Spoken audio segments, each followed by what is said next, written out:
Welcome back to the Inclusive Therapist Podcast. My name is Zara Samani. I am a licensed marriage and family therapy associate. I am a South Asian woman, and I am here to talk about all things related to family, couples, individual therapy, sex therapy, here to bring in the South Asian lens, try and remove the stigma, and bring in juicy topics that you may not always know about. I'm here with my supervisor, Dr. Kendall. Hi, I am a licensed marriage and family therapy supervisor. I am also the owner of Relevant Connections and a professor for National University where I teach courses on couples therapy, sex therapy, addictions, and research. Thanks for joining us today. We have a really special episode on sibling relationships. So often we don't get to talk about this in therapy. We're usually focused on the individual, or a family comes in. Often I get parents coming in to say, fix my kid, and we'll talk about that in another episode. Or we get couples that are fighting. But I want to take some time today to talk about sibling relationships. Our siblings are often the longest relationship we'll ever have in our life, longest continuous one. They precede our partners or our spouses, and they usually go past our parents, and they are a very critical protective factor if we have a good relationship. But often this is the relationship that gets sidelined for everything else. So we want to take a few minutes today to talk about sibling relationships. Yep. Yeah. There's a few things related to sibling relationships. And one of the things that the reason that I really love talking about this is because as an observer of the world, I notice all the time how little kids interact with each other, and how there's this often, like when, you know, an older sibling gets a new younger sibling, there's like this innate desire to protect them, usually. Sometimes. I've also seen one of my cousins tried to like kill his little sister. I have two teens and a elementary school kiddo, so. You've seen all kinds of things. There's a desire though there's a deep understanding that I've noticed in families that we are blood, and that there is something that connects us, and that we may fight, but it's us against the world. Right, and I think that is why siblings can fight, because there's so much security of like, I can hate you one day, and I'm going to wake up and play with you tomorrow, and we're going to be okay. That's exactly right, and that's one of the reasons why it gets neglected, because you can't divorce your sibling. Whether or not you talk to them, they are your blood, and that's not something that we can change. And so it usually gets relegated to the side. But it's such an important part of who we are. And actually, as individuals, you know, our siblings play a huge role in our growth as children, but also in our experience as adults. So there's a few different things that are related to siblings that we want to touch upon today. The first is birth order, and I think this is probably the most popular one that everyone heard about, right? So if you're the first sibling, what are you? So I'm technically the youngest, but my closest sister is 12 years older than me. Okay. So in the birth order literature, that makes me an oldest, because it's 4 years or 6 years, I can't remember, but once there's a certain age gap, it resets and you become the oldest. So I am both a baby and an oldest. That's so and I definitely have traits of both. So how many siblings do you have total? So my family was a blended family. I have a half brother and a half sister, and then a half sister on my mom's side. Okay. And so I was You're the only one that's like you're the one that ties everybody together. I was, but in very many ways. Yeah, that's fast. See, again, she shapes us in so many ways. I also wonder if that's partially why we get along so well, because I'm also a younger sibling, but I have 8 years between me and my brother. And so we've got the youngest and the oldest kind of traits. Yeah. It's really interesting. Because when I was in school, nobody knew that I was a younger sibling. But in my real life, nobody is surprised that I'm younger. I have way more fun. I'm way cooler. I'm way more relaxed. Totally. Yeah. That is absolutely me and the family. We won the lottery, yes. But also know how to run things. Super responsible, very type A, like very just kind of on top of things. Yeah, correct. And that's, I think, why the confusion comes in. But our birth order has a lot to do with our personality traits. And there's some things that I want to touch upon with this to kind of bring light to things that we may not have thought about before. Often my brother and I talk about our experiences growing up, and you would think that we were raised in different families. And I think that's because we were. Right. When a first child comes into a family, you're coming into parents who are first-time parents usually, who are, you know, bringing in with it all the excitement and the anxiety, all of the like hope and the dreams and all of these expectations. Right.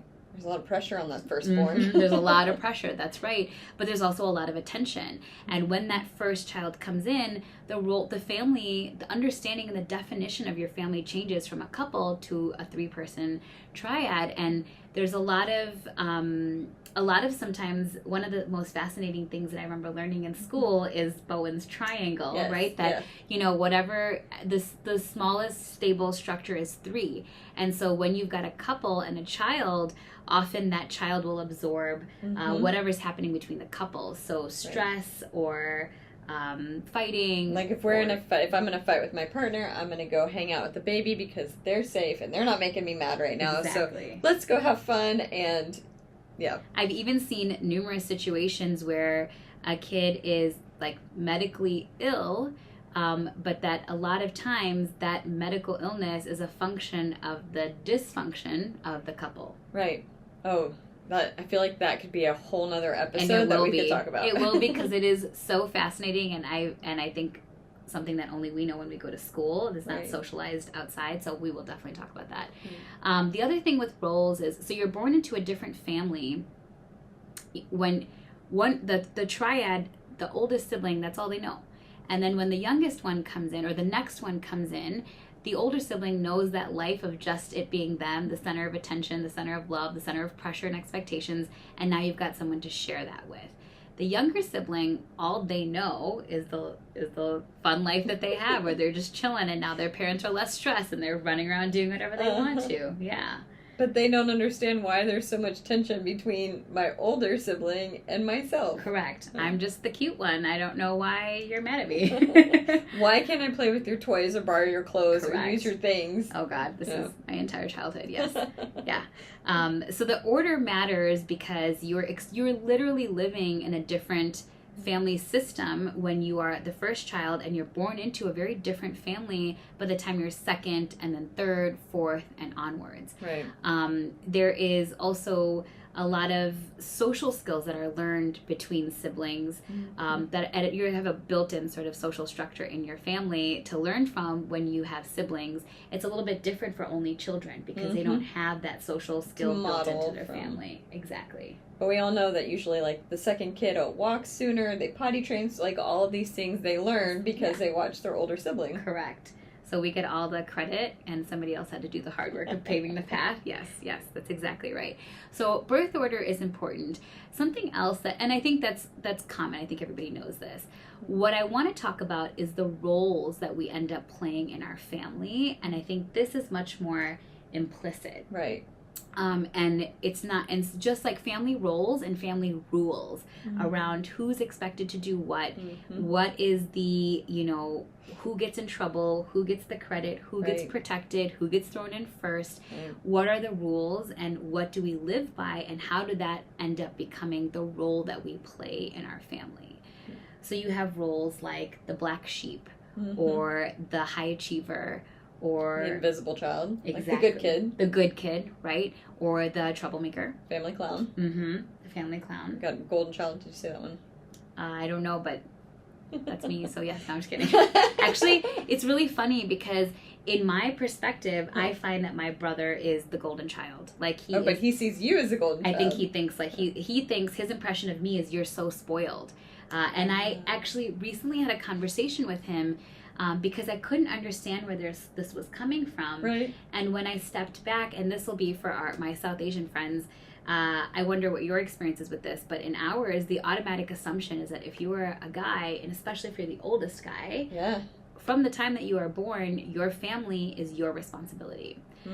So while I maintained excellent grades, got an education, did all the things, I'm not sure why somebody thinks I'm spoiled.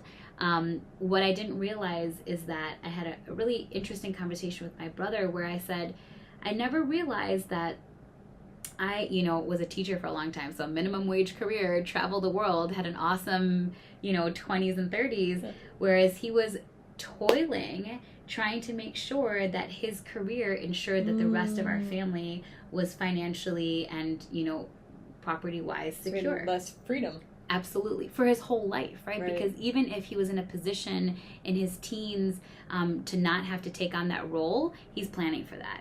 His entire career and ways of being are centered around, how do I show up for my family? Right. And I've never had to deal with that. Right. It's something that has not occurred to me. And that's not always the case with every South Asian family. I would say for me, I've had to think a lot about marriage, about expectations with family reputation. Right. With, taking care of my parents in a physical way, in an emotional way, being there, as opposed to monetary. But it's really interesting because he and I have never sat down to talk about these roles that we have or that we see ourselves in, or that what is the impression of the other person. And nobody sat down in your family and said, okay, this is what you're going to do and this is what you're going to do, and now go into the world. It was just things you learned by those little micro comments, or by watching other family members or watching friends or other families. And it is all of this like covert knowledge that you gain that created these structures through which you live by. Yeah.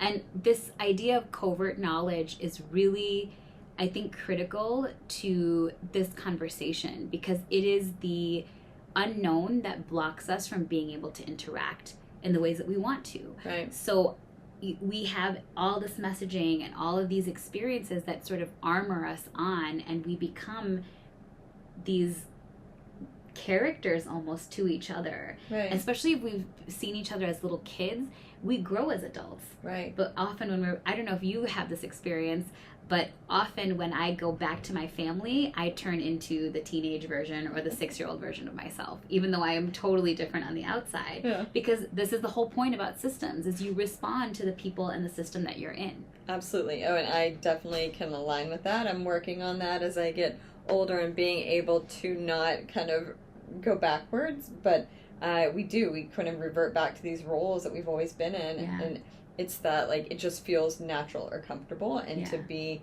different or to take on a new role would feel really uncomfortable, and I don't want to deal with that. Right. I got enough to deal with in the real world. But it's really helpful to sometimes have a space, and this is where family therapy, specifically for siblings, even as adults, can be so helpful, because you have a space to actually stop and say, what are these roles? What was your impression of me growing up? What was your impression of your own child? What was it like for you? That's one of the most powerful conversations that he and I had, my brother and I, was me asking, what was it like for you to grow up having to always think about us? Right. And in that conversation, there's space to be seen and heard for the sacrifices that you make, right? Whether you decided to or it was put upon you, that is what happened. Right. And oftentimes, a lot of the tension in relationships, or the frustration, the resentment, or the burnout comes from not being recognized. Right. Or making all of these assumptions around, like, they want me to do this thing. But then we sit down and we talk about it, and maybe your brother would be like, no, I never wanted you to take on this. And you could have the opportunity to say, wow, I didn't know that's what it was like for you. I don't want you to take on that. Exactly. And then we can renegotiate our roles and our rules. Yeah, and this is a huge part of sibling relationships as adults, is that when we are in systems that we've grown up in, the homeostasis, the desire to stay the same is really, really strong. And so what we want to do is override that. And the way to do that is to make the implicit explicit. Say it out loud, have a space, and renegotiate those rules. So we are operating, when we come into our sibling relationship, from the system that we were when we were kids. But we get to change that because we're in a different part of our lives. We're adults now. Exactly. So part of what it means to come in and talk about it means to renegotiate those rules as adults. So from the place that I am at now, having all these experiences, and you, what do we want our relationship and our family to look like going forward?